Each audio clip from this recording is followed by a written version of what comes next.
शिवाजी दादांनी, शिवाजी साटम हम्म. आता शिवाजी दादांचं CID खूप फेमस होतं. हो खूप हो खूप काळ त्यांनी राज्य केलं त्या ह्याच्यावर. मग शिवाजी दादांनी स्वतः मला BP सिंगांकडे इंट्रोड्यूस केलं होतं, की याला घे. माझा फोटो-बिटो घेऊन शिवाजी दादांनी मागं नाव-बिव माझं वा लिहून ते BP सिंगांना दिलं होतं. आणि मग BP सिंगांनी मला CIDसाठी बोलवलं आणि मी मड आयलंडला गेलो. तर BP सिंगांची एक सवय होती, की ते सेटवर लिहित असायचे. ते मी पहिल्यांदाच त्यांना भेटणार होतो, बघितलं होतं. तर मी म्हणलं, आपण दिग्दर्शकाला नमस्कार केला पाहिजे गेलं की आपली ओळख. आणि म्हणून मी ते लिहित होते आणि मी जवळ गेलो आणि म्हणलं, "सर नमस्ते." मग त्यांनी बघितलं माझ्याकडे, "नमस्ते." म्हणलं, "सर मैं मकरंद अनासपुरे." ते म्हणले, "अच्छा ठीक है." मग ते थांबले. ते म्हणले, "यार तू ऐसा दिखता है." मग तेव्हा मी आता तरी मी जरा तेव्हा खात्या-पित्या तुम्ही खूप घरचा, बारीक बघितलेत आधीचे सिनेमे तेव्हा ना फक्त एकदमच. पित्या घरचाच वाटायचो, एकदम बारीक होतो. तर ते BP सिंग मला म्हणाले, की "यार तेरा फोटो देख के मुझे लगा कि तू अच्छा हेल्दी आदमी होगा यार. अभी मुझे वो कैरेक्टर बदलना पडेगा." मग त्यांनी CID ट्रेनी ऑफिसर असं कॅरेक्टर होतं. तर CID ज्युनियर ट्रेनी कॉन्स्टेबल असं माझं पात्र त्या ओ लेखनात केलं. आणि मग तो एपिसोडमध्ये मी म्हणजे तुम्ही CIDत पण काही एपिसोड केलेत आधी. एक, हो. आणि तो वन गो एपिसोड होता, म्हणजे वन टेक एपिसोड होता. हम्म. आणि तो BP सिंग सर म्हणजे त्यातले खूप मास्टर. आणि पवन मल्होत्रा होते त्यामध्ये आणि हिंदीतली मंडळी होती आणि शिवाजी दादा. त्यामुळे शिवाजी दादा असल्यामुळे मी आपलं. ते खूप गोड आहेत आणि आणि ऑलवेज मदतीसाठी, म्हणजे हेल्पिंग मला नेचर. शिवाजी दादांचं असं आठवतं, की फिल्म सिटीला आम्ही एक जयसूर्या नावाचा सिनेमा पुन्हा आदरणीय नानांमुळे मला मिळालेला हा तिसरा सिनेमा होता. हम्म. माझ्या दुर्दैवाने तो पूर्ण झाला नाही किंवा आला नाही. हम्म. नाहीतर त्या काळातच हिंदी सिनेसृष्टीत मला तर चांगले. तुमचं तसं बघितलं तर मग हिंदीतून सुरू झालं ना, म्हणजे हो, तसं अर्थातच. हे. मग ते मला चांगली संधी मिळाली, कारण अजीज मिर्झा डिरेक्टर होते हम्म. आणि नानाजी मेन रोल करत होते आणि हम्म. त्यांनी मला एक चांगला रोल त्यामध्ये दिला होता. हम्म. पण गडबड अशी झाली, की तो सिनेमा एका शेड्यूल नंतर पूर्ण झाला नाही पुढे. मला अच्छा. माहित नाही त्याचं कारण. आणि तेव्हा शिवाजी दादा परेल विलेजमध्ये राहायचे आणि हो. मी एका मित्राकडे, अनिल गावडेकडे चाळीमध्ये राहायचो, DP वाडीत. तर मग मी बस पकडून परळपर्यंत जायचो. हम्म. गौरी शंकर हो, चितरमलच्या तिथे सर्कलला स्टॉप तो. होता. हां. तर तिथे शिवाजीदादा थांबायचे माझ्यासाठी आणि मला घेऊन फिल्म सिटीला जायचे आणि पॅकअप झाले, की आम्ही परत यायचो. मग तिथे ओ. सोडायचे आणि मग मी परत बसने. काही वेळा म्हणजे 8 दिवसाचं शेड्यूलमध्ये 2-3 वेळा असं घडलं, की त्यांचं काम लवकर संपलं, पण ते थांबले. तर मी म्हणायचो, "दादा तुम्ही जा, मी येतो बसने वगैरे." ते म्हणायचे, "नाही, तुझं होईल आता. मग जाऊ आपण बरोबर." तशी मोठेपणा जो असतो, तो नकळत आपल्याला जो मनात रुजत जातो, तो असा बरोबर. मोठ्या माणसांचा. हम्म. म्हणजे खरं तर त्यांना तशी गरज नसते. त्यांच्याकडे ती फोर व्हीलर होती, पण त्यांना असं वाटलं, की चला ह्याला पण घेऊन जायला असं 2-3 वेळा त्यांनी केल्यामुळे माझ्या मनात ती अंडरलाईन झालेली आहे. तर हम्म. अशी खूप माणसं ज्यांच्यामुळे मी इंडस्ट्रीमध्ये इतका काळ सातत्याने काम करतोय, त्यामागे या सगळ्यांचं प्रेम आणि नकळत लागलेला हात आणि आशीर्वाद आहे. मग बऱ्याचदा तुमचं ऐकल्यावर मला इथे असं वाटतं, की आम्ही असं ऐकतो, की इथे कुणी कुणाचं नसतं. इथे प्रत्येक जण स्वतःचं इंडिव्हिज्युअल खेळायला आलेला असतो. कुणी कुणाला मदत करत नाही. उलट सगळेजण कोण कसा पुढे जातोय त्याला आपण कसं मागे ठेवू असं आम्ही ऐकलेलं आहे. पण तुमचं जसं ऐकल्यानंतर हे एक चित्र असं समोर उभं राहतं, की नाही, हे असं पण असतं इंडस्ट्रीत. बरोबर यावर आहे. तुमचं म्हणणं काय? हे बघ, प्रत्येकाचा सापेक्ष, ज्याला जसा अनुभव आला हं. त्याने तसा मांडावा, ही ती गोष्ट आहे. मुळात कसं आहे, की जेव्हा चांगले अभिनेते असतात, त्यावेळी मराठीमध्ये आपल्याकडे एक पद्धत फार साधी आहे, की एखाद्याचा चांगला अभिनय पाहिला, तर त्याला आवर्जून आपण दाद देतो. मी स्वतःहून, हं. मला एखादा चित्रपट आवडला, एखादं नाटक आवडलं, तर त्या कलावंताचा आपली ओळख असो नसो, हं. आपण त्याला सांगितलं तर पाहिजे, की "तू फार भन्नाट काम केलेलं आहेस, तू बरोबर. खूप चांगलं काम केलेलं हं. आहेस." हं.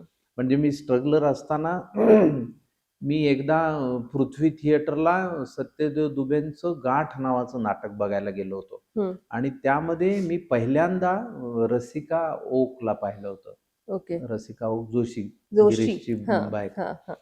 तर तिने इतकं भन्नाट काम केलं होतं, बापरे! मी superb तर होती. मग मी ते नाटक झाल्यानंतर पृथ्वी थिएटरला ग्रीन रूम शोधत शोधत मग मी तिला जाऊन भेटलो होतो. मी म्हणलं, तुम्ही फार जबरदस्त काम केलं. नंतर रसिका बरोबर 2-3 चित्रपटात मी काम केलं. आमची मैत्री चांगली झाली. पण मी आवर्जून हे सांगतो, मला आवडलं तर मी निश्चितपणे त्या माणसांना मी अजूनही चित्रपट आवडला, काही आवडलं की मी स्वतःहून फोन करून, भेटून, फोन नाही उचलला तर मेसेज करून सांगतो. किंवा जेव्हा आपल्याला एखादा चांगला नट, नटी दिसते त्यावेळी आपण त्यांचं नाव कुठेतरी सुचवतो, अरे खूप छान ऍक्टर आहे, कारण आपण बघितलेलं असतं. बरोबर. तुम्ही बघितलेलं नसताना कुणाचं तरी नाव सुचवणं हे तसं चुकीचंच आहे ना. तुम्हाला जर कामच माहित नाही, ह्याने बरोबर. काय केलंय किंवा हिने काय केलं, त्याचं नाव कसं सुचवणार? तर आपण बघितल्याशिवाय सुचवत नाही. नाही, बरोबर. बऱ्याच जणांना असं वाटतं की आता हा आपल्या गावचा आहे, हा आपल्या परिसरातला आहे, हा आपल्या अजून ह्याच्यातला आहे, म्हणून ह्याने आपल्याला काहीतरी चान्स द्यावा, असं वाटणारी ही मंडळी असतात. बरोबर. पण आपल्यालाच ती माहित नसतात ना काम म्हणून काय केलंय ते. तर त्याच्यामुळे तुम्हाला जेव्हा तुम्ही एखाद्याचं काम बघता, जेव्हा तुम्हाला ते आवडतं, आणि आताही बघ ना तू, बऱ्याच कलावंतांना नवीन सिनेमे किंवा नवीन नाटकांमध्ये खूप तरुण कलावंत येतात. आहेत. हो. त्याचं कारण काय, मग ते असे झालेत का, त्यांना कोणीतरी सुचवलेलं असतं. कुणीतरी जेव्हा बघतं एखाद्याचं चांगलं काम, तेव्हा न राहून सुचवतं. आणि ही अत्यंत चालत आलेली परंपरा आहे आपल्याकडे. त्यामुळे मला असं वाटतं की हा सापेक्ष अनुभव, म्हणजे कुणी कुणाचं नसतं वगैरे, हे तर जगाच्या बाबतीतलाच नियम आहे. म्हणजे ते त्याची फार वेगळी लाईन होईल. ती युनिव्हर्सल ट्रूथ आहे की तुम्ही एकटेच येता आणि एकटेच जाता, तुमचं कुणीच नसतं. हे एक वेळ ठीक आहे. पण इथे जेव्हा तुम्ही कार्यरत असता त्यावेळी तुम्हाला जसं चांगलं म्हणणारी मंडळी असतात तसं वाईट म्हणणारी पण मंडळी असणारच.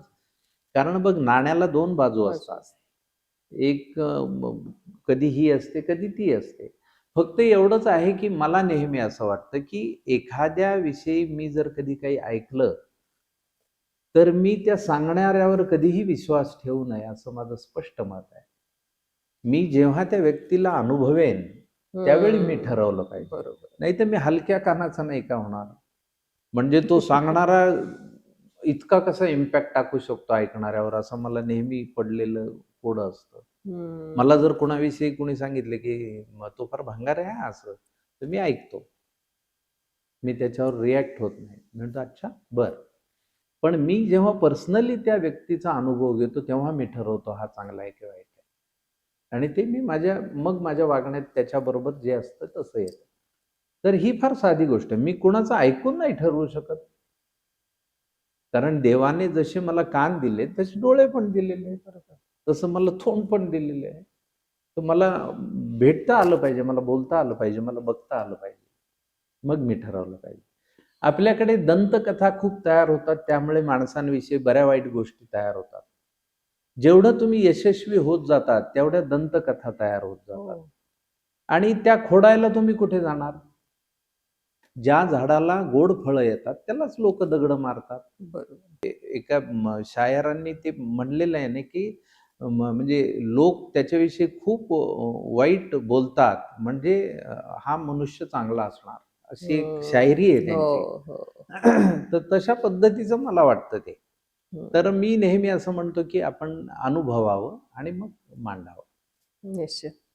मी असं ऐकलंय तुमच्याविषयी की फारुख शेख यांनी सुद्धा एकदा तुम्हाला म्हटलेलं, तू फिर दिखा, दिखना नहीं चाहिए तू फिर से. तो काय किस्सा होता तो? मी तेव्हा स्ट्रगलर असताना विविध कामं शोधत हिंडायचो. आणि मग त्यात काय व्हायचं की प्रोडक्शन मॅनेजर काही परिचयाचे व्हायचे. मग शेखर पाटील म्हणून आमचा एक मित्र आहे, तो तेव्हा चमत्कार नावाच्या सिरियलचा प्रोडक्शन मॅनेजर होता. मग एक दिवस त्याने बोलवलं, एपिसोडचं काम आहे म्हणलं एका, आणि तेव्हा एक एपिसोडला काम मिळणं म्हणजे आपल्याला आणि मी गेलो. पर्वणी असायची एक काम मिळालं, काम मिळणं म्हणजेच आपलं महिना निघणं असं होतं ना तेव्हा. हो. मग ते चमत्कारच्या मी मालिकेत करत होतो. तर फारुख शेखान बरोबर आणि जावेद खान दोघं जण होते आणि दोघांबरोबर माझा सीन होता. मग तो सीन बोलता बोलता त्यांनी एक ॲडिशन घेतली आणि मग मी पण एक ॲडिशन घेतली आणि असे मग 3-4 ॲडिशन आमच्या फारुख शेख सरांच्या, जावेद खान, मी असं ॲडिशन घेऊन ते इम्प्रोव्हाइज करू लागलो. हं. एका टप्प्यावर दिग्दर्शक अनंत महादेवन होते ते मॉनिटरवर. ते म्हणाले, "अरे तेरा जितना है उतना करना रे," असं ते मला ओरडले. तर मी एकदम कोमेजून गेलो. कारण तेव्हा आपल्याला आपण नवीन. नवीन हा. असतो. आणि मला वाईट वाटलं. मग मी आपलं जे वाक्य आहेत त्यावर मग फारुख शेख म्हणाले, "अरे वो अच्छा कर रहा है ना आनंद, करने देना उसको." असं तसं वगैरे करून मग तो एक मग ते फारुख शेख मला म्हणाले, की "तू जाते वक्त मुझे मिलना तेरा खत्म होने के बाद." तर खतम काय सीन झाल्यावरच खतम होतं आणि एकच सीन होता. मग सीन झाला आणि मग मी आपलं ते माझं पैसे घेतले. मग मी